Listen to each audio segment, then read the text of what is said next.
This is my first Patreon update, and I'm not sure exactly what I'm doing, but I'm giving it a shot. The date is August 4th, it's Friday night. I'm coming to you from the balcony of my apartment. I just launched my Patreon this week.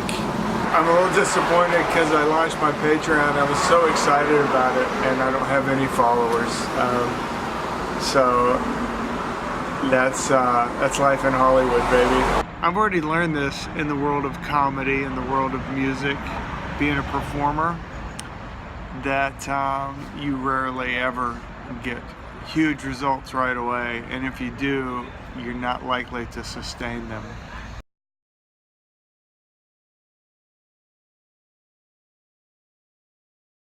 After 6 months of doing this, I feel like I've had some successes. And part of this time I've been in Austin, so I haven't been out here 6 entire months. But I've already started booking shows. I'm booked on shows. I've performed in like the top 4 or 5 comedy clubs in the LA area. I'm keeping track of how many times I do stand-up. Every night I do it, how many times, how many minutes, what's the cumulative number of minutes I've done stand-up. So far, as of tonight, I've done 85 spots.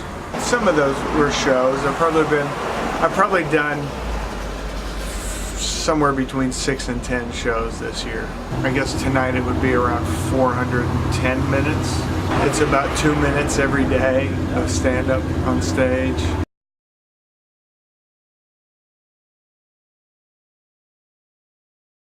There's this kind of myth that 1,000 hours of doing anything makes you an expert. So comics think that 1,000 hours on stage makes you a master. You know, if that's the case, then I'm bought in like 5 times. So I've been on stage thousands and thousands of hours, and I'm comfortable on stage. There are people who do open mics for years, I mean years and years and years, and become successful comedians. So open mics are this opportunity to hear words come out of your mouth and spend time on stage and get used to the bright lights and the weird setting and being uncomfortable. Say you've never been on stage before, or say you've never told jokes in front of people. Open mic is a place where you can go and get on stage and tell jokes, and you don't have to be any good. Like anybody, literally anybody can do it. There's some people who are more experienced, some people who are absolutely totally inexperienced. There's some people who don't have a hope of ever becoming a professional comic, but they're like a committed open micer. I gotta say, one of the most valuable aspects of doing open mics is bombing.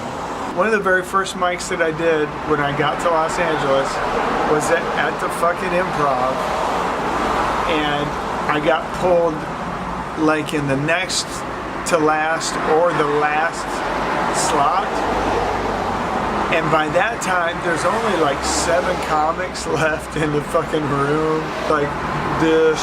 They've been there 2 hours and they didn't get pulled, and they're not going to, and they're not leaving because they don't have anywhere else to go. So you just don't get laughs. You go up on stage and they just don't laugh. So much of comedy is just confidence, standing your ground, staying in the moment. If you want to be a comedian, then being an open micer is like being a comedian in training. Being like the manager in training and all that stuff. You get to do the stuff the manager does, but you're not a manager until you take off the red vest. You go to an open mic and it's 2 to 3 hours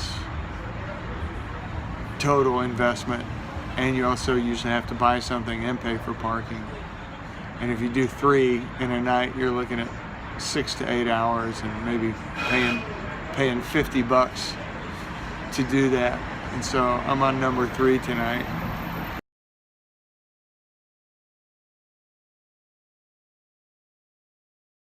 Hollywood Improv is my favorite and least favorite open mic in this whole town. It's the only place I've ever bombed, and it's the place that I've killed the best.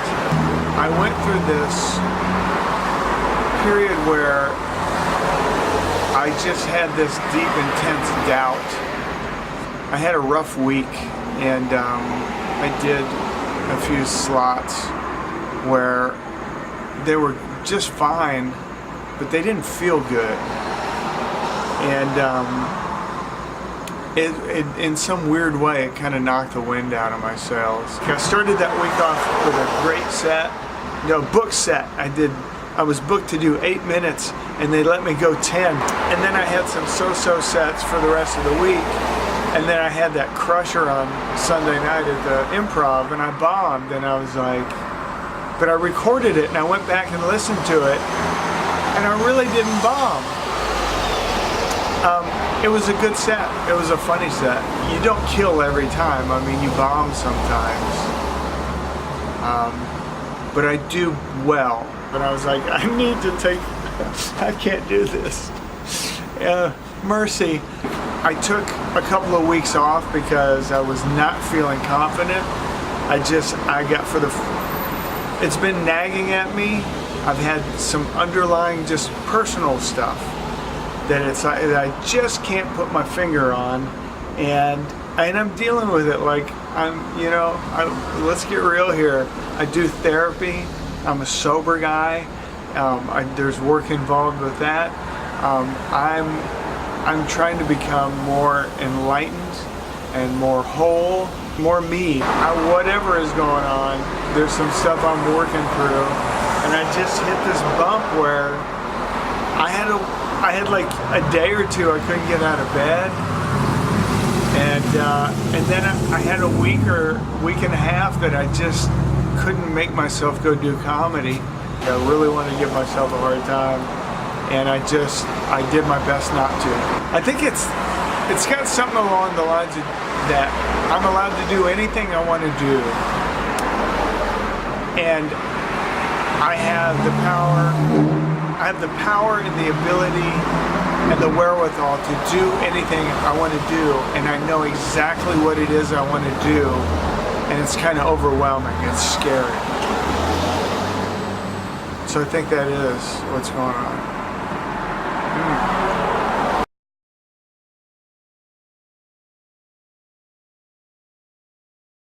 I'm in this place where I really, really want to succeed. I really want to do well at this. I'm giving my heart, I'm giving my all, and it's going well.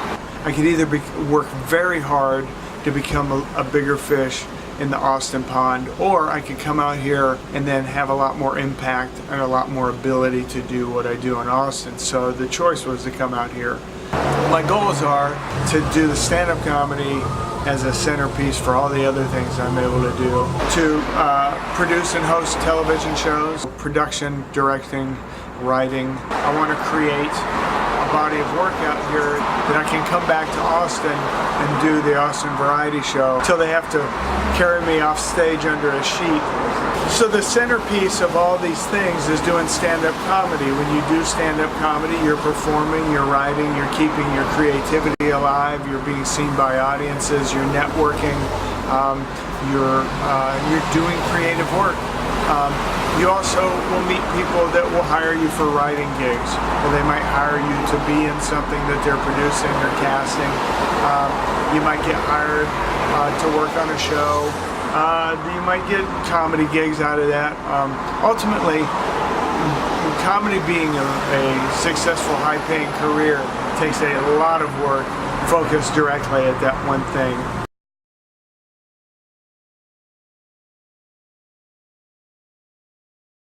The reason for me to do open mics is the process is for me to pay my dues as a comic.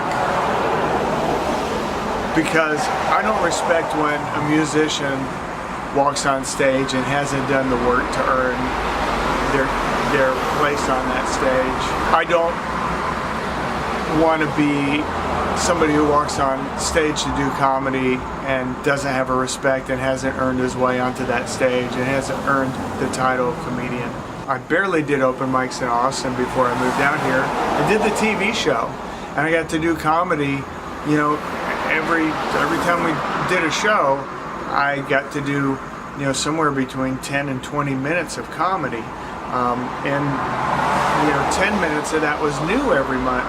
I've done comedy for large audiences, and I've done hosting and stuff like that, so I know how to get laughs. I know how to work an audience. I know how to do that as a comedian. So I feel like doing the open mics out here has been an opportunity to get in the trenches, meet everybody in town. On the next level from where I'm at is to start booking some shows, which I've started doing, and it's time for me to focus more on that, because like anything, if you're doing open mic comedy, there's a point at which you don't want to spend too much time at open mics, because then you are an open micer.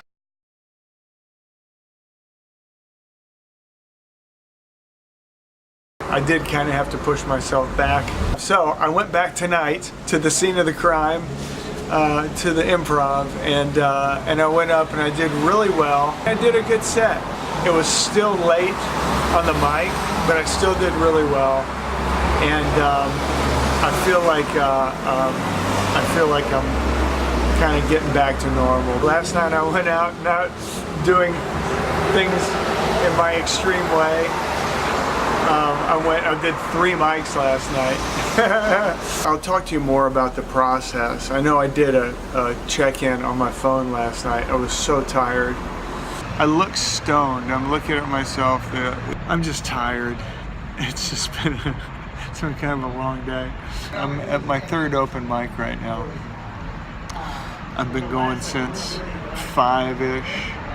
I went to a place called Dillinger Cafe, which is actually right around the corner from my house. It's a small mic.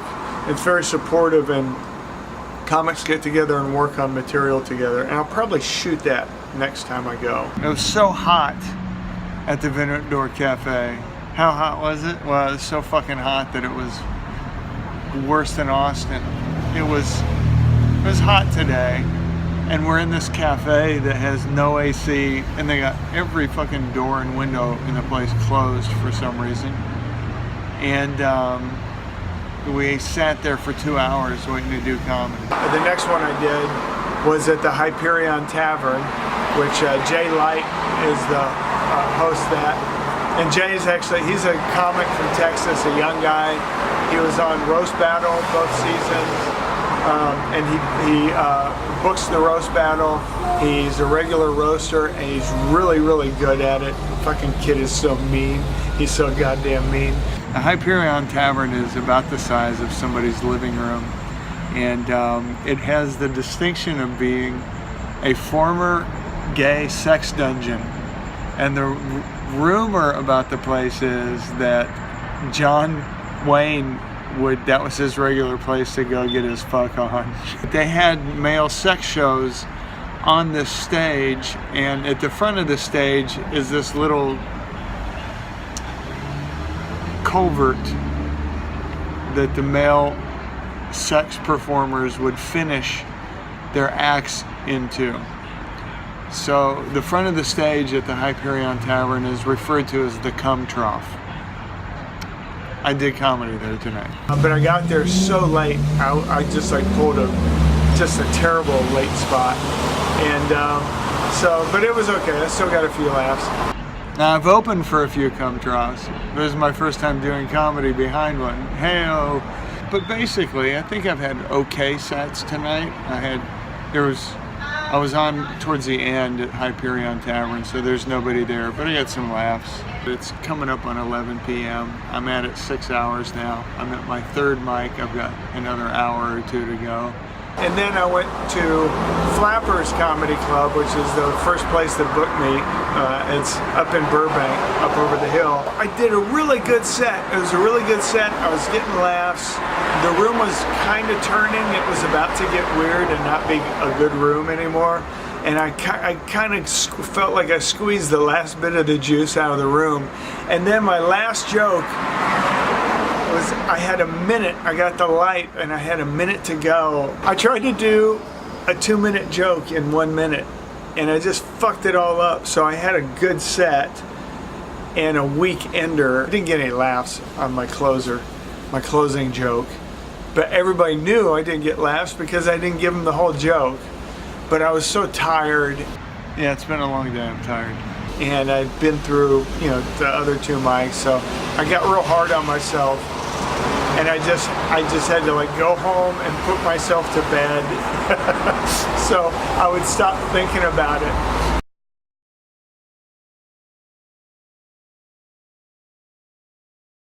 I've been doing material where I joke about being old, I open up I'm 50 years old in Los Angeles, that just makes me not exist. And it's kind of funny material, but it's just too,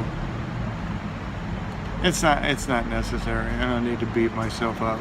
There's funnier things, so I'm trying to move away from, fucking with myself for being old and just trying to do funnier stuff, writing some different material, writing some stuff that's a little more introspective, although that's not what I've done a lot of in the past.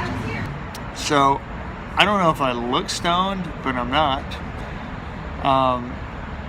And I don't know how much you know about me, but I'm sober. I got a new joke where I talk about being sober, and I'm really cautious to do it because I don't want to be identified as the sober comic. I'm not interested in taking it there.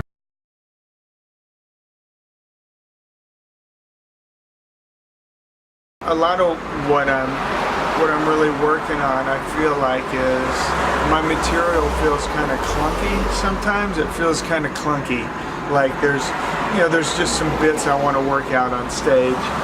It's not as productive as it can be. It's time for me to start focusing on something the next level past the open mics. I'm at a place where I got to turn a corner. And the corner is I've got to start doing fewer open mics and start booking shows. For the rest of this month, as I'm just going to hit the open mics as hard as I can. I'm going to put up as much good material as I can. I'm going to put up as strong a sets as I can and really be in everybody's face doing really good work. That's this week's check-in. I'll see you next week. Please make sure you're supporting my Patreon. Just a little bit of support. You just pledge me a few bucks a month, you won't even miss it. It's like one ATM fee.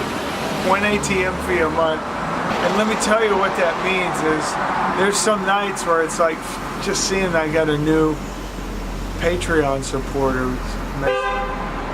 Just some nights that kind of helps me get through a night. It's tough out here, people. Tough out here in the big city, in Hollywood. So thanks for watching and thanks for supporting. Go to my Patreon. I guess I'll put the info right here. Boom. Patreon.com/Troy Dillinger. I'll talk to you next week, and thank you for your support.